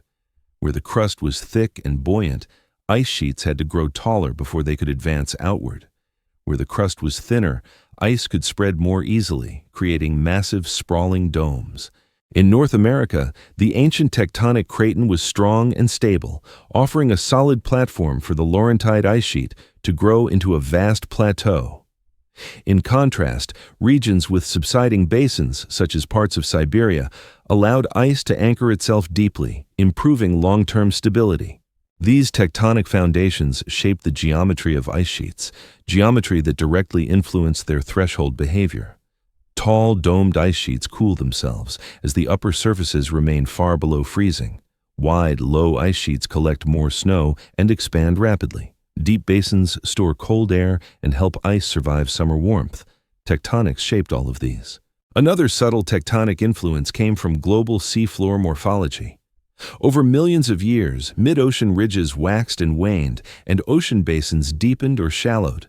These slow changes altered the volume of the global ocean and affected how sensitive sea level was to the growth of ice. During the mid-Pleistocene transition, the ocean basins reached a configuration in which sea level drops during glacials had stronger effects on coastal shelves. This exposed huge regions of the continental shelf that produced dust and altered ocean currents, reinforcing glacial cooling.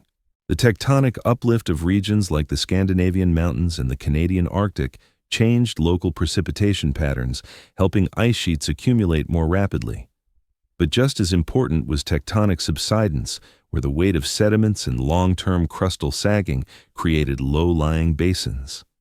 These basins, especially those near Hudson Bay, acted as traps where ice could anchor itself. Once anchored, ice sheets became extraordinarily resilient. When a tilt maximum delivered strong summer sunlight, the elevated central dome of the ice sheet remained frozen, and the anchored margins held firm, preventing rapid collapse.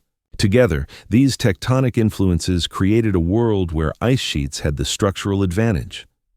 Long before eccentricity became the dominant orbital driver, tectonics had prepared the continents to support long-lived glacials, large ice volumes, and strong feedbacks.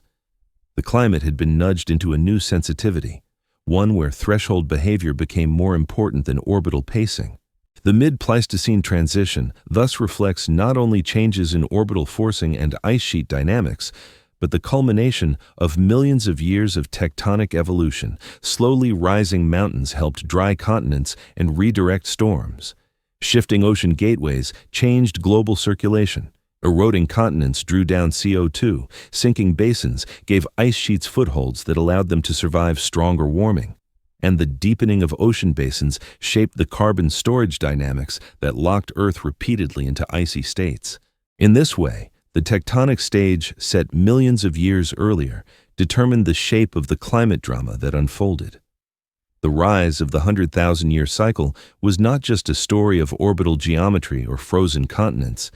It was also the story of Earth's crust, lifting, sinking, and reshaping the climate system from below, 1 silent millimeter per year. Even as ice sheets dominated the land and dust storms swept the continents, another transformation unfolded in the vast and shadowed interior of the world's oceans, one that profoundly reshaped Earth's climate rhythm. If the atmosphere responds quickly and dramatically, the deep ocean is its opposite. Slow, immense, and capable of storing changes for millennia. But during the mid-Pleistocene transition, the oceans did something extraordinary.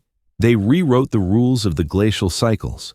They shifted from being flexible partners in the 41,000-year rhythm to becoming powerful anchors that held Earth in long freezes until exceptional conditions forced them to release their stored carbon and heat.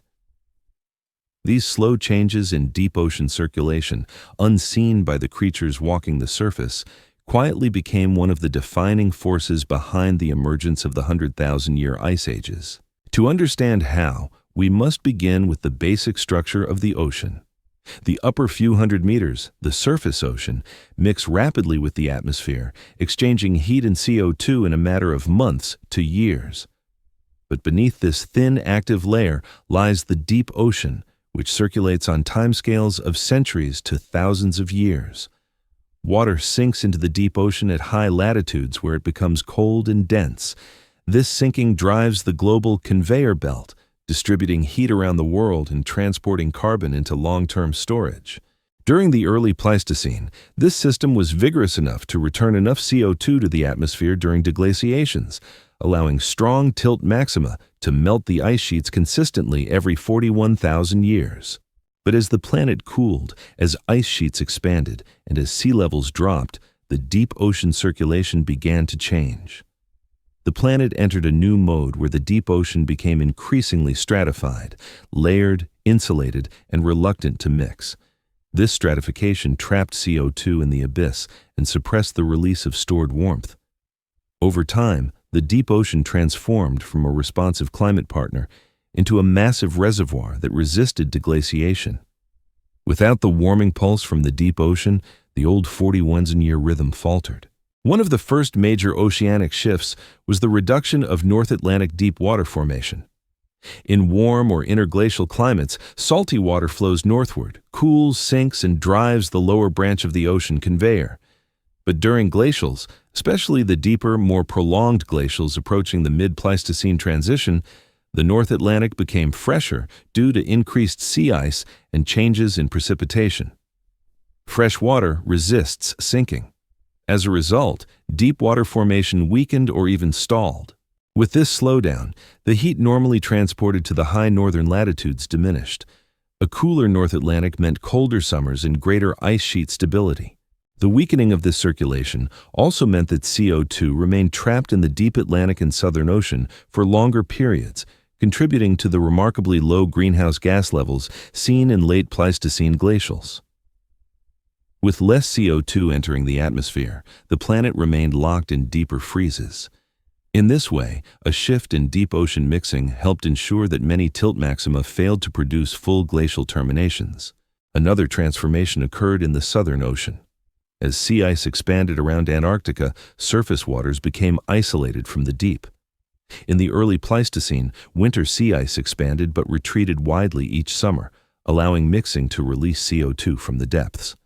But by 1 million years ago, winter and summer sea ice grew more persistent. Even summer openings were smaller, reducing deep water exposure. The deep Southern Ocean became a sealed vault, holding CO2 for tens of thousands of years at a time. Ocean sediment cores from around Antarctica show powerful evidence of this shift. Changes in carbon isotopes that reveal deep water masses becoming older, richer in stored carbon, and less frequently ventilated. This means deep water lingered longer without being brought to the surface, a key indication of reduced mixing and enhanced carbon storage. For the climate, this meant colder glacials, lower CO2, and greater ice sheet stability. These changes in deep ocean circulation tied directly into the timing of deglaciations. Before the mid-Pleistocene transition, even moderate tilt maxima allowed the ocean to release CO2, which warmed the atmosphere and helped melt ice sheets. But during the transition, ocean stratification became so strong that the oceans often refused to release their stored CO2, even when solar input increased. Without this pulse, deglaciations faltered. The climate system needed an extra push, usually from precession combined with high eccentricity, when northern summers received a surge of sunlight. Only then could warming intensify enough to break the stratified layers and trigger the CO2 release necessary for a full termination. This new dependence on ocean stratification explains why the glacial cycles began lengthening. Instead of regular 41,000-year warming events, the ocean began allowing only occasional highly amplified melt events, each one triggered when internal and orbital conditions aligned perfectly. These rare events happened roughly every 80 to 120,000 years, matching the emerging 100,000-year rhythm. Another subtle but profound aspect of the ocean's role lies in how it handled nutrients. As ice sheets expanded and the world became dustier, nutrient delivery to the oceans changed dramatically. Iron-rich dust fertilized phytoplankton in regions like the Southern Ocean, enhancing the biological pump and further drawing CO2 out of the atmosphere. But at the same time, deep ocean stratification limited nutrient upwelling, starving ecosystems in other regions and altering the carbon cycle. These opposing trends worked together in a complex dance that ultimately reinforced glacial cooling and helped extinguish many potential interglacials. The ocean also influenced ice sheet stability from below. When ocean circulation shifted, warm subsurface waters sometimes slipped beneath floating ice shelves, destabilizing them. But during the mid-Pleistocene transition, these warm incursions became less frequent due to circulation slowdown. With fewer warm pulses reaching ice sheet grounding lines, the great ice sheets became harder to melt. Their margins froze more tightly to the bedrock. Their internal dynamics slowed. Even if summer sunlight increased at the surface, melt was limited if the ocean remained cold and stratified. Then came the dramatic exceptions, massive overturnings when deep ocean stratification broke down. These breakdowns correspond to the strongest interglacial onsets. When the stratification collapsed, large amounts of CO2 surged from the deep ocean into the atmosphere, sea ice retreated rapidly, and global temperatures rose sharply. These powerful terminations only occurred when precession, tilt, CO2 release, and ocean mixing aligned perfectly. They were rare, violent, and capable of melting ice sheets that had taken nearly 100,000 years to grow. Thus, the oceans became both guardians of the glacials and gatekeepers of the interglacials. They controlled the timing by deciding when to release their pent-up carbon and when to hold it tight. Their slow changes and massive inertia made deglaciations infrequent. Their stratification made glacials deeper and more resistant to melt. Their interactions with sea ice, dust, and circulation ensured that only the most powerful orbital alignments could unlock the system. In short, the deep oceans rewrote the climate script. They created long periods of cold, prevented regular melt cycles, and made Earth listen to eccentricity's slow, patient beat. Without the oceans, the planet would have remained in its tidy 41,000-year rhythm. With them, Earth transformed into a world of long freezes and sudden thaws, an ice age rhythm paced not by the surface, but by the slow breath of the deep. As the mid-Pleistocene transition reshaped the planet's climate machinery, the story of Earth's new freezing rhythm became more than a tale of orbital cycles or isolated feedbacks. It became a story of interaction, a grand entanglement between predictable celestial timing and the chaotic, shifting, deeply interconnected systems of Earth itself. The 41,000-year tilt cycle, the 23,000-year precession wobble, and the 100,000-year eccentricity rhythm did not act alone. They interacted constantly with ice sheets, oceans, dust, tectonics, CO2, and atmospheric circulation. These interactions, this marriage between orbital timing and earthly chaos, are what transformed the world from one predictable rhythmic state into another. And once these interactions crossed certain thresholds, the climate no longer followed the clean tempo set by obliquity. It began responding instead to the irregular echoes and amplifications of the entire system. To understand this interplay, we begin with the concept of orbital pacing. Before the transition, Earth's climate behaved much like a finely tuned musical instrument. Tilt cycled predictably, ice sheets expanded and melted on schedule, and each glacial was structured by the solar energy delivered at specific latitudes during summer. In that era, internal climate feedbacks were present but gentle. The world's sensitivity to tilt was high, and the ice sheets were too small to override the orbital rhythm. But as the planet cooled across the early Pleistocene, its sensitivity shifted. Internal feedbacks grew stronger, ice sheets taller, oceans more stratified, dust more abundant, CO2 lower. These internal forces began pushing back against orbital timing. Imagine Earth's orbital cycles as a conductor tapping out a rhythm.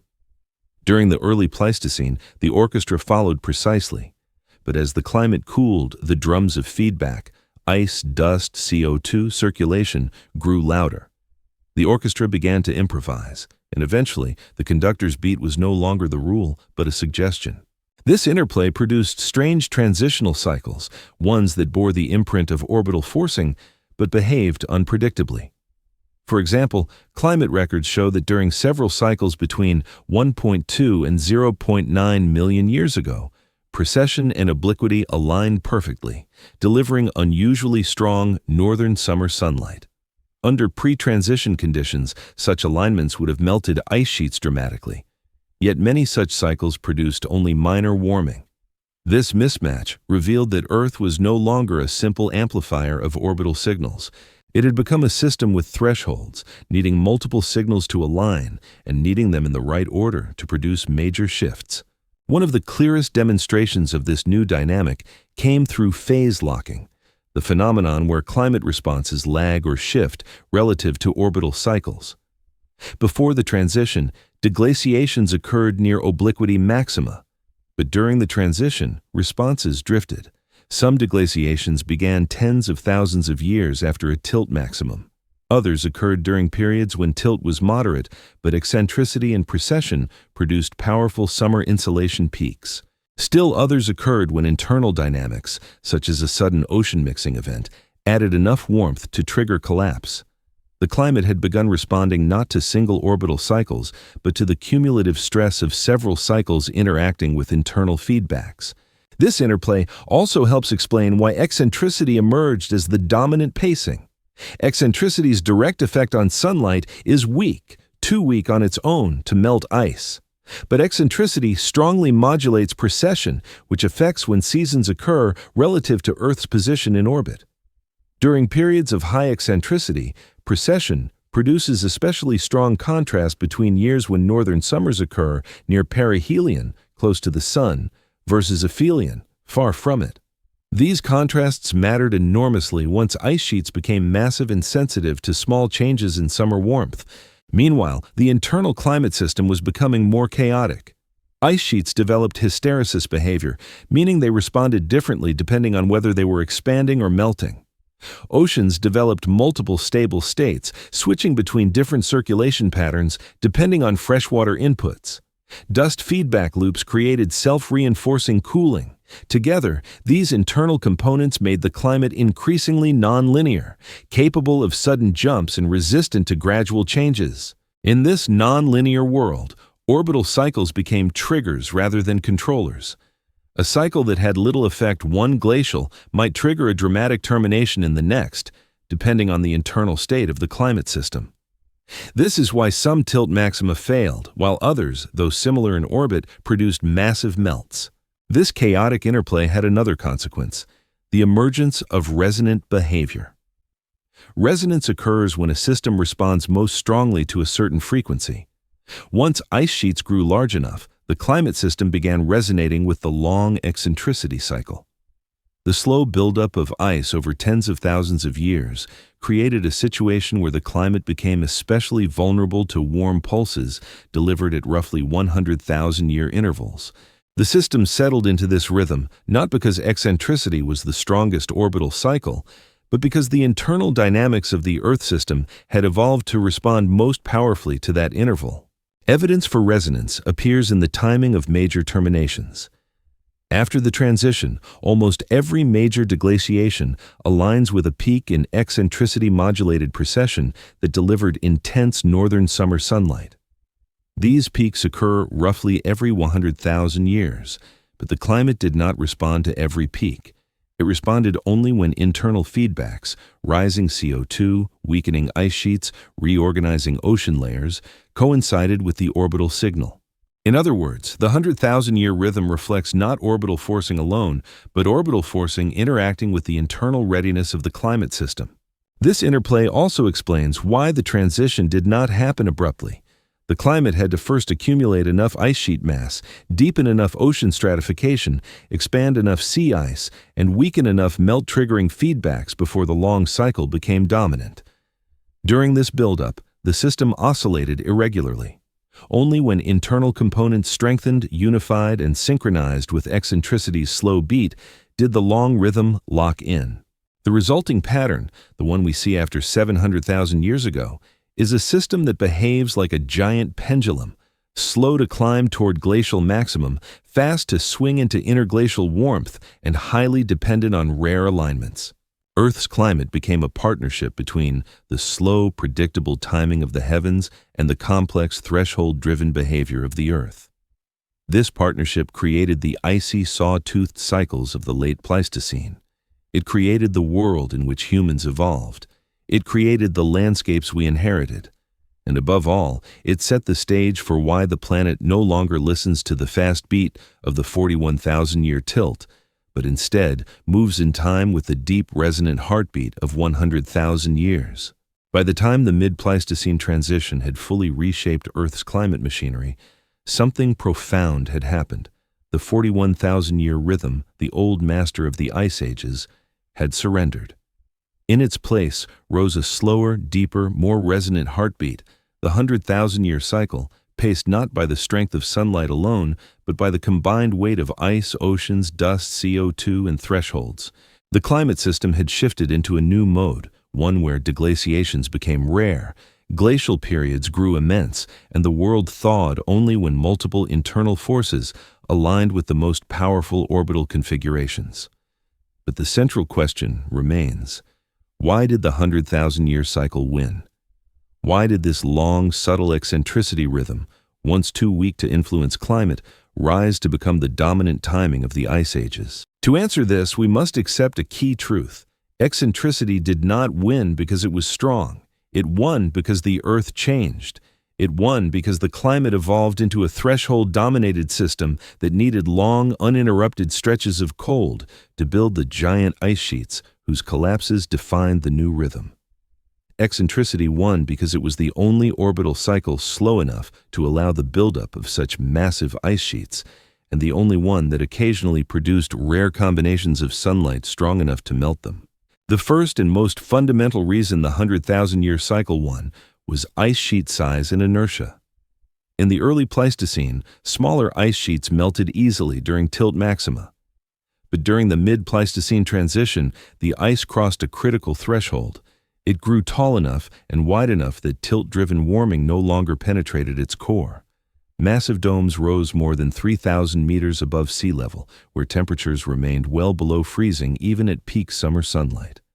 Their margins anchored into depressed basins carved from bedrock, stabilizing the ice. Their weight altered the land, the winds, and even ocean currents. Once this scale was reached, the ice sheets needed far more than 41,000 years to grow and far more than tilt alone to melt. Only in cycles paced by eccentricity, where ice had tens of thousands more years to accumulate, could the ice sheets fully realize their threshold behavior. The second reason eccentricity won was the CO2 floor, a new baseline of atmospheric CO2 so low that even strong tilt maxima lost much of their melting power. Before the transition, CO2 during interglacials often rose above 260 or even 280 ppm. But during the transition, the deep ocean began trapping CO2 more effectively, and interglacial peaks no longer recovered to those higher values. By 800,000 years ago, the climate began each glacial cycle from a colder starting point. This meant that melt energy needed to be higher than ever. The tilt cycle, delivering the same strength as always, no longer cleared the bar. Eccentricity-modulated precession, by contrast, could produce exceptionally intense northern summers, stronger than any produced in the earlier Pleistocene. These intense summers occurred only when Earth's orbit was highly elliptical, and northern summer aligned with perihelion, bringing Earth closer to the Sun. Without eccentricity magnifying precession, the climate could not muster enough warmth to escape the deep freezes shaped by ocean stratification, Antarctic sea ice, dust feedbacks, and gigantic northern ice sheets. Eccentricity won because it occasionally produced the only summers strong enough to break the system's grip.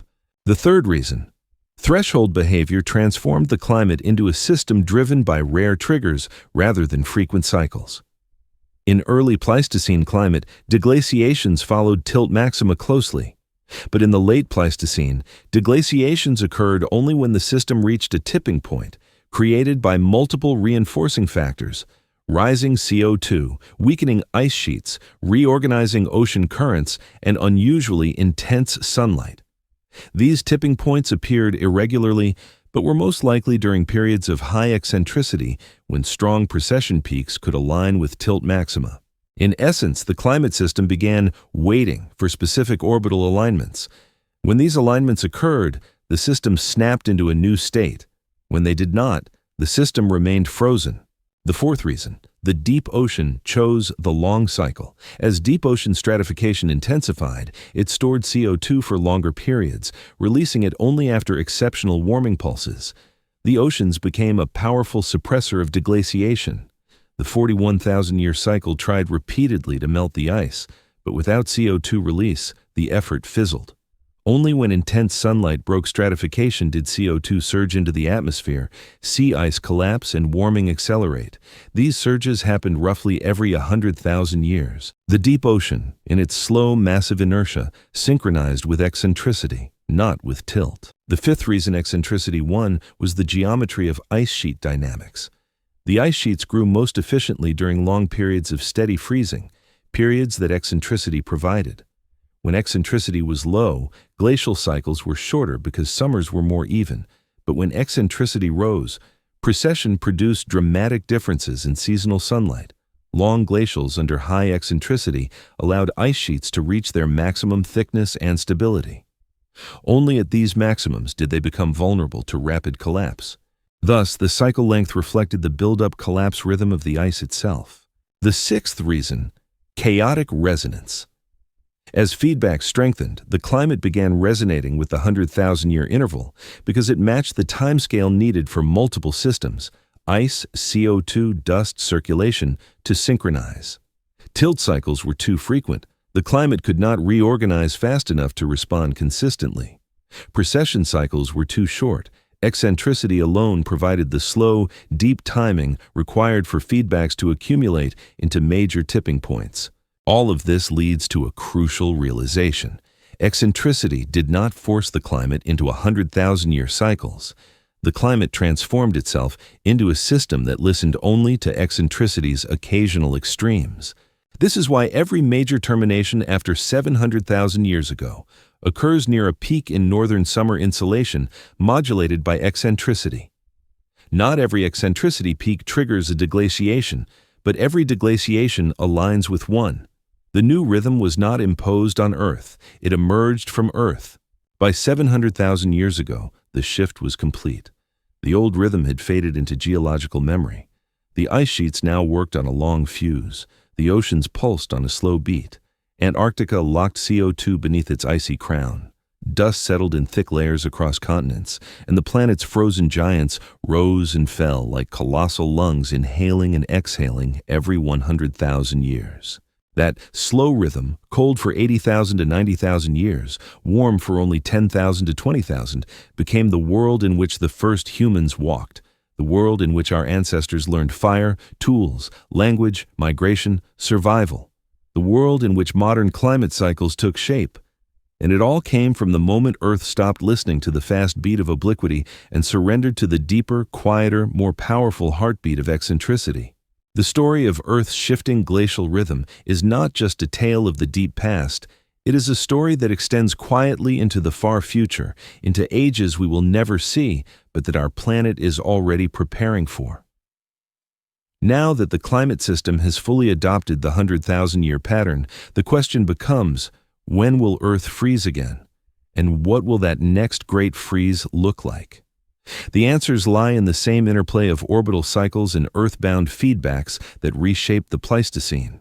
But now, we view the system not as ancient ice sheets rising and falling over continents, but from the vantage point of a warm interglacial, one that humans have extended and altered in ways no previous species ever has.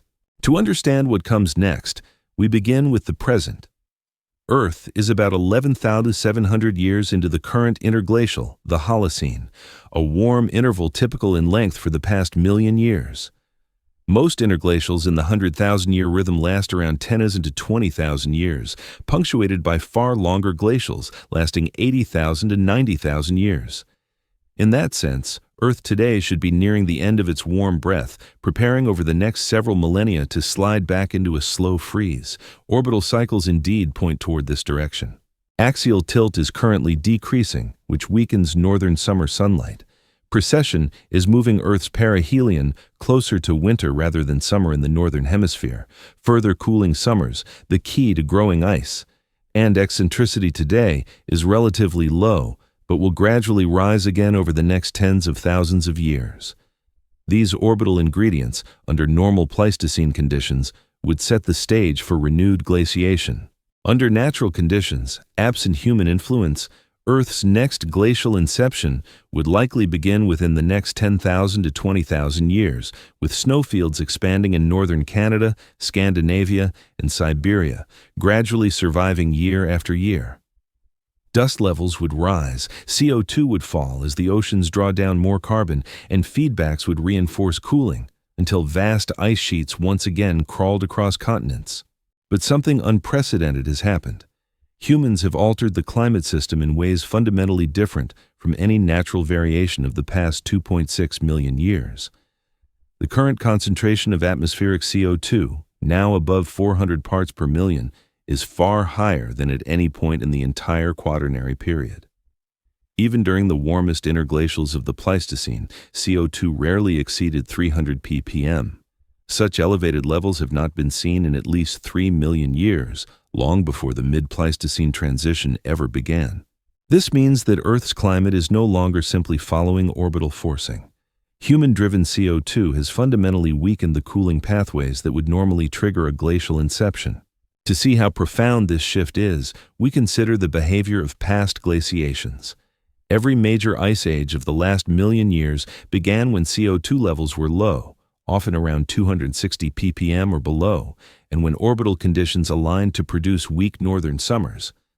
Today, CO2 is not only far above that threshold, it is likely to remain elevated for tens of thousands of years due to the long residence time of greenhouse gases.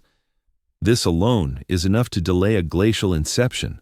Climate models, using CO2 trajectories similar to modern levels, consistently show that no ice sheets can grow under orbital conditions that would otherwise initiate glaciation, because warm summers melt any accumulating snow.